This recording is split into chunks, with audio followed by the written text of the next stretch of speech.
మనతో కాకుండా ఎప్పుడు చూసినా బయట ఉంటాడు. ఇంకెన్ని రోజులు అడ్జస్ట్ కావాలి? మనతో టైం గడపకుండా నాన్నెందుకు అంతసేపు బయట ఉంటాడో తెలుసా మీకు? తల్లి బిడ్డని 9 నెలలు తన కడుపులో మోస్తే నాన్న 9 నెలలు తన ఆలోచనలో మోస్తాడు. హాస్పిటల్ ఖర్చుల నుంచి తీసుకుని పిల్లల పెంపకం, చదువు, ఫ్యూచర్ అంటూ ప్రతి సెకండ్ జీవితాంతం ఆలోచించేవాడే తండ్రి.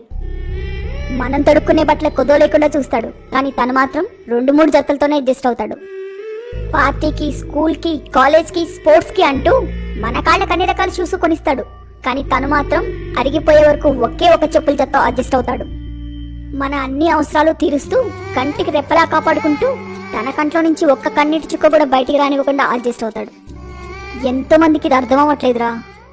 కొందరికి అర్థమయ్యే లోపు వాళ్ళ తండ్రులు ఈ లోకాన్ని విడిచిపెట్టిపోతున్నారా. ఎప్పుడు కూడా నాన్నని ఏమిచ్చావు అని చెప్పేసి నిందించకూరన్న. నాన్న ఏమి ఇవ్వాలి? మనకి జీవితం ఇచ్చిండు.